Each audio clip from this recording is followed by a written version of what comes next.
I'm doing well. Thank you so much. Yeah, thank you so much for being here. Where are you calling in from?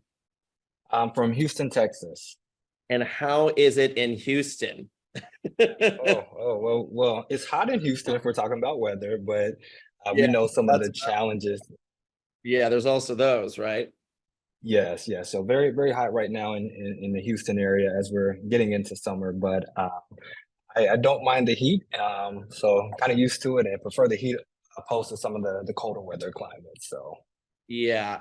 I'm in New York right now where it is also 92 degrees currently. Well, you are hotter than we are in Houston right now. So we're at 90 91. We had a little rain come through earlier, but yeah, y'all have us beat on the heat right now. Barely, but yes. Yeah, yeah. So, Bryce, can you kick us off and tell us a bit about you and what what's going on for us today here? Yeah. So I'm actually going to go ahead and pull up my screen. I hope everyone can see this. Yep, can see Yeah, it. okay. All right. So we're going to go ahead and talk about our LGBTQ plus social movements here in the US. So again, my name is Bryce Yates. So I have my PhD in higher education. I'm also the founder of Diversity Continuum, a Houston-based full-service diversity consulting firm. I'm assisting organizations in accomplishing their DEI goals, whether through consultations, speaking engagements, or trainings and workshops. So very excited for our talk here this afternoon. So anytime that I do a presentation or give a session or do a talk, I always find it important for the audience to know who I am as an individual. So again, the founder of Diversity Continuum. I've worked in higher education, so roughly about 14 years, with a large focus on DEI work. So I've held various DEI roles and obtained advanced training as well. So for myself, as far as my identification, so I identify as a cisgender, heterosexual Black male who identifies as Christian and also an accomplice for the LGBTQ plus community. But when people hear the term accomplice, they may associate the word as a negative connotation. But when discussing accomplice through a social justice lens, an accomplice focuses on dismantling the structures that oppress individuals or groups. So in my portfolio, I've also had a LGBTQ plus resource center report within my scope of work. And that resource center was at the University of Central Florida in Orlando. So you may recall the Pulse massacre that occurred on June 12th, 2016. For me, Pulse was very personal, as many of our students and some of my coworkers would go to Pulse. So that was an event that one continues to remain in my mind. But for me, although I may not identify within the community, I advocate and champion for the community as well and conduct research. So as much as this talk session is pulled from my dissertation research. So why are we talking about this topic? So we all know we're in a very turbulent political climate that is challenging civil rights and social justice for minoritized communities. So via continued aggressive advocating by the LGBTQ plus community and their partners, LGBTQ plus social movements have gained momentum within each passing decade. So from the watershed movement of the Stonewall Riots, which was credited as creating visibility for the LGBTQ plus community, to the fight for marriage equality, LGBTQ plus social movements are at the forefront of civil rights discussions within the US.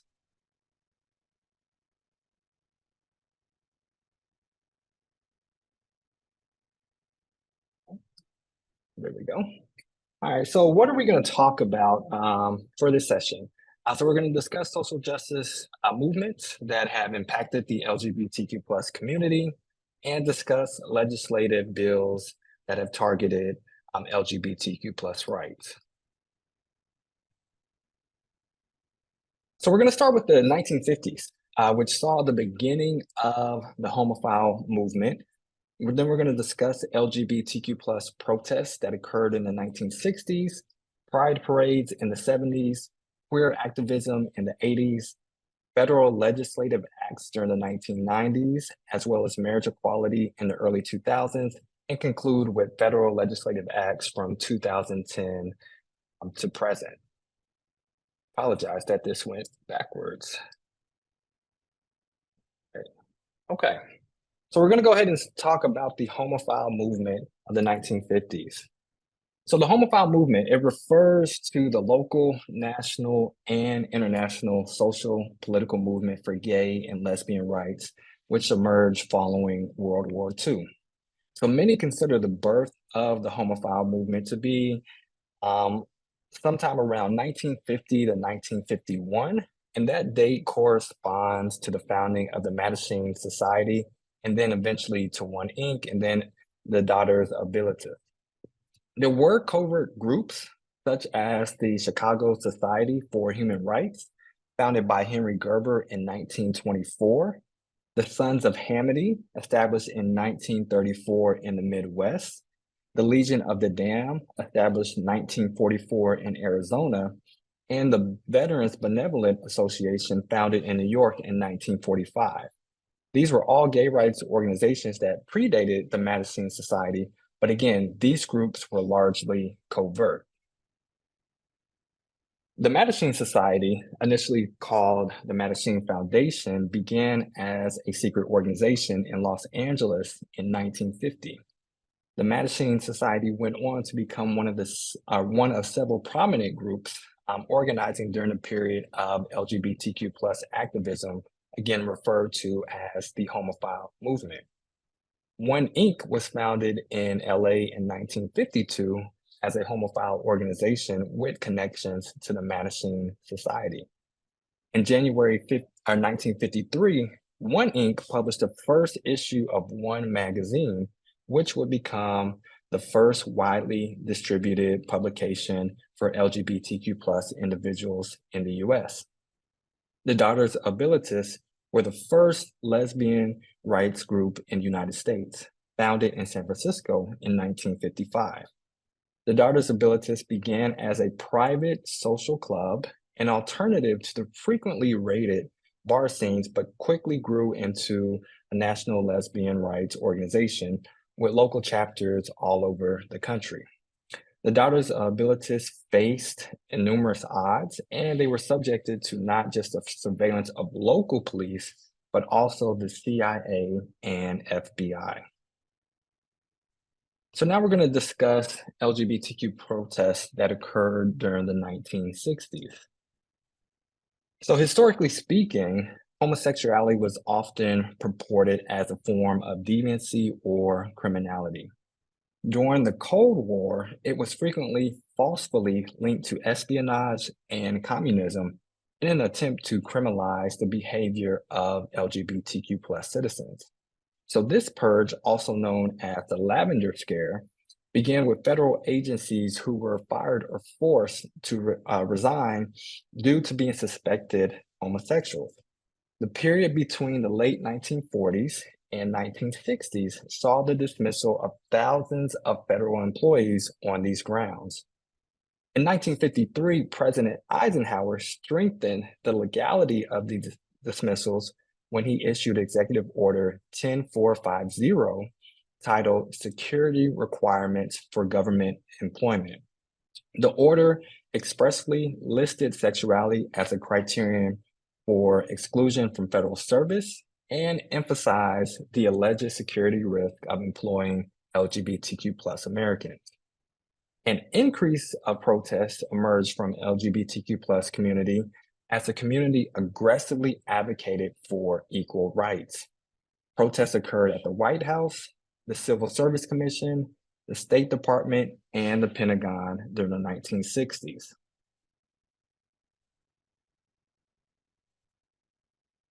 During the years from 1965 to 1969, the annual reminder in LGBTQ plus protests advocating for LGBTQ plus rights occurred in Philadelphia on July 4th.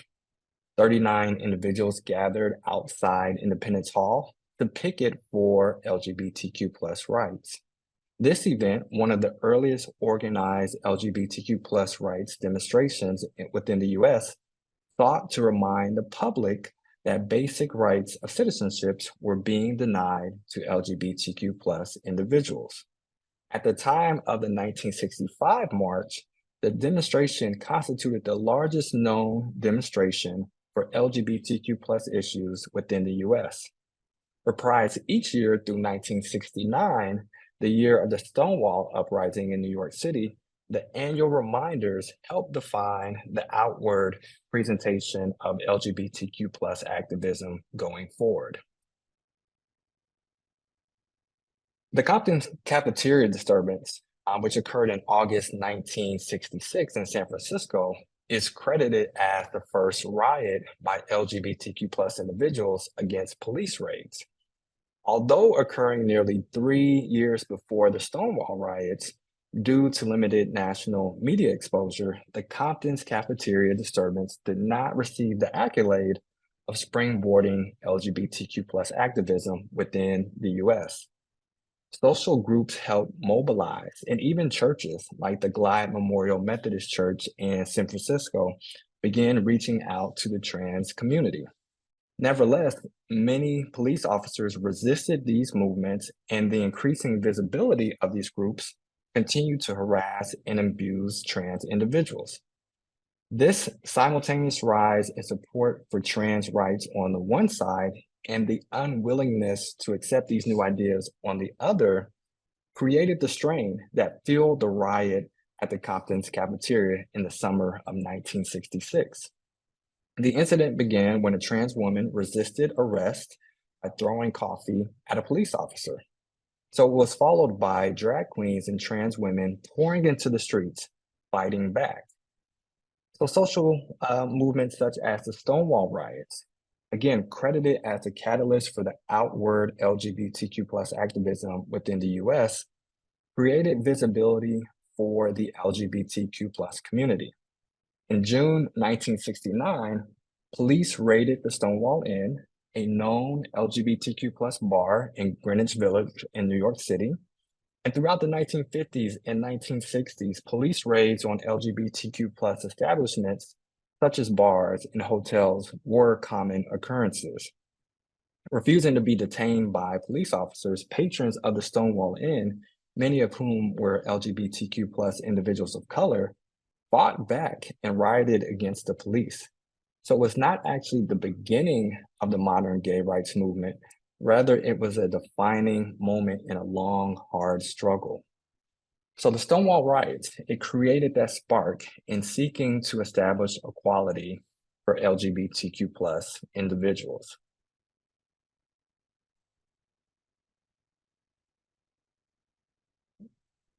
I apologize, having just a little technical difficulty, but there we go. So now we're going to transition and look at pride parades in the 1970s. In 1970, 1 year after the Stonewall riots, during the week of June 28th, cities such as New York, Los Angeles, Chicago, and Boston hosted gay pride parades, which intended to increase gay visibility and affirm a gay identity. The 50 gay organizations that had existed in 1969 had grown to more than 800 4 years later, and tens of thousands of gay and lesbian individuals became actively involved in the gay rights movement. The activism and bravery of the LGBTQ patrons of the Stonewall Inn placed LGBTQ plus rights at the forefront of US civil rights, which set a precedent for generations to continue the battle of equal rights for the LGBTQ plus community. So among other purposes, so marches on Washington, they show communities acting on the right for peaceful protest. They make visible the commitment to the volume of support behind a movement, and they mobilize and nationalize otherwise more fractured local efforts to organize. Since the original march on October 14th, 1979, the LGBTQ plus community and its allies have marched on the nation's capital on numerous occasions. Subsequent marches took place in 1987, 1993, 2000, and 2009.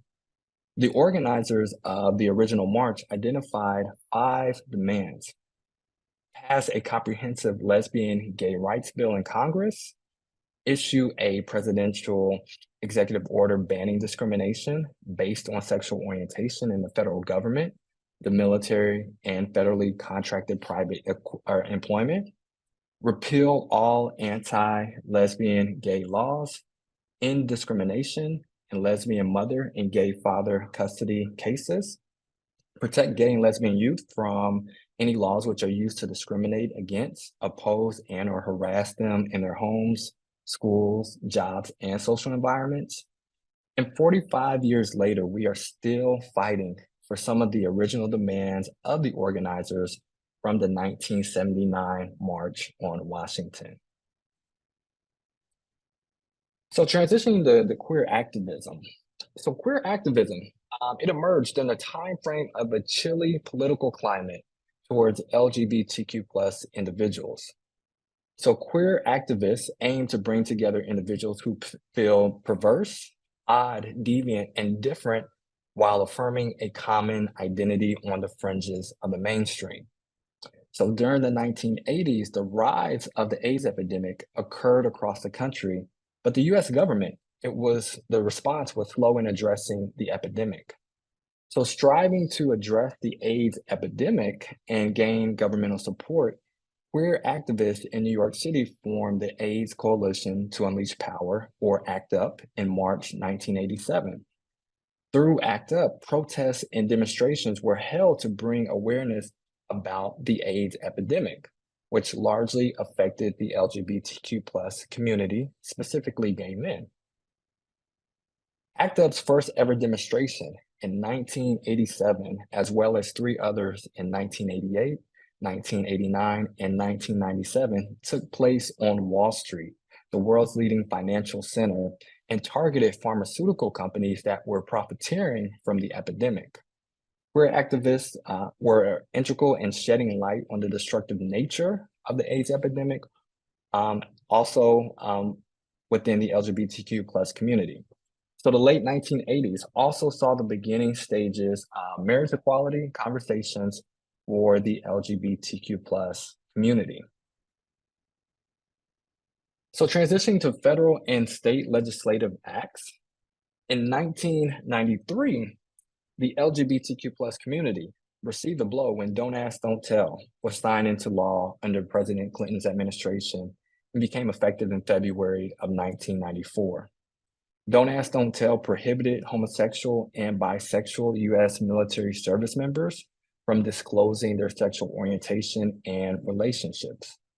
Homosexual and bisexual military service members who disclose their sexual orientation or relationships would be discharged from service or separated from the military. Don't Ask, Don't Tell lasted for roughly 20 years, ending in 2011 after President Obama signed the repeal. The 1990s also saw the Federal Defense of Marriage Act, or also known as DOMA, enacted in 1996, stating marriage was between one man and one woman. DOMA allowed states and the federal government the right to refuse marriage for same-sex individuals, as well as the right not to recognize marriages of same-sex individuals performed in other states. LGBTQ plus activists pushed back against DOMA, levying lawsuits stating that law was unconstitutional. The first successful lawsuit occurred in the state of Vermont in 1999 when the state Supreme Court ruled that same-sex partners must be granted the same benefits as married heterosexual couples. A substantial victory was won for the LGBTQ plus community. The Vermont State Supreme Court ruling recognized same-sex partners as individuals in a civil union, thus providing the same benefits as married heterosexual couples. While the ruling by the Vermont State Supreme Court, the US government fought back against LGBTQ plus activists and increased DOMA initiatives. The battle for marriage equality continued into the new millennia. The late 1980s provided that national spark for advocating for LGBTQ plus marriage equality. During the Second March on Washington for LGBTQ plus rights in October 1987, LGBTQ plus marriage equality became a national topic. During the early 2000s, LGBTQ plus activists began to mobilize, increasing the fight for marriage equality. Due to the continuous efforts, LGBTQ plus activists achieved another victory when Massachusetts became the first state to legalize same-sex marriages in 2004.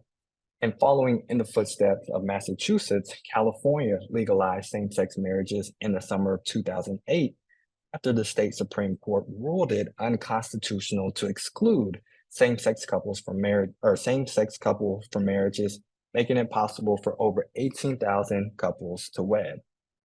Shortly after that substantial victory, California ended same-sex marriage with the passing of Proposition 8, a legislative act eliminating same-sex marriage in November of 2008. The passing of Proposition 8, it sparked a national outrage within the LGBTQ plus community. Legal battles ensued on state and federal levels during the 2010s. A slight change in political rhetoric occurred in 2012. The Ninth Circuit Court, which includes California, struck down Proposition 8, and President Obama became the first sitting US president to support LGBTQ plus marriage equality openly. The following year, in 2013, the US Supreme Court struck down DOMA. Same-sex marriages once again became legal in California, and the definition of marriage as one man and one woman, defined by federal law, was rescinded. Lawsuits were levied against states by LGBTQ plus activists, leading to same-sex marriage becoming legalized in 37 states. In 2015, the Supreme Court ruled unconstitutional the banning of marriage between same-sex individuals, stating all individuals have the right to choose who they marry. In 2020, the US Supreme Court ruled that the 1964 Civil Rights Act protects gay, lesbian, and trans individuals, employees from discrimination based on sex, a landmark decision by the Supreme Court. In 2022, the Respect for Marriage Act became law. The Respect for Marriage Act repeals the Defense of Marriage Act of 1996 and requires the federal government to recognize the validity of same-sex and interracial marriages in the United States. The bill aims to codify many protections when it comes to recognizing same-sex marriage around the US. In 2024, we now recently have saw President Biden pardoning LGBTQ plus US service members who were convicted of a crime under military law based on their sexual orientation, a move that is expected to affect thousands of service members who were convicted over the 6 decades that the military law formally banned consensual homosexual conduct. Since 2021, the Biden administration has issued 6 executive orders to advance equality for LGBTQ plus Americans.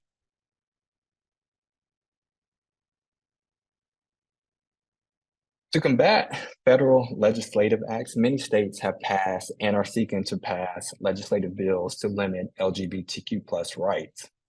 States such as Indiana passed the Religious Freedom Restoration Act in 2015. North Carolina's Bathroom Bill passed in 2016, and Mississippi's Religious Liberty Accommodations Act also passed in 2016. The state's legislative bills were enacted to limit LGBTQ plus rights. 15 anti-LGBTQ plus bills were passed in 2015, the highest record at that time. The fight for LGBTQ plus rights is a continuous battle as anti-LGBTQ plus bills emerge every year. In 2017, 129 anti-LGBTQ plus bills were introduced and 12 were passed. In 2018, we saw 110 anti-LGBTQ plus bills passed or introduced and 2 were passed. In 2018, 21 pro-LGBTQ plus pro-quality bills were passed into law. In 2019, we saw less anti-LGBTQ plus bills introduced, 6, with 7 passing. And then in 2020, 185 anti-LGBTQ plus bills were introduced and 4 of those passed.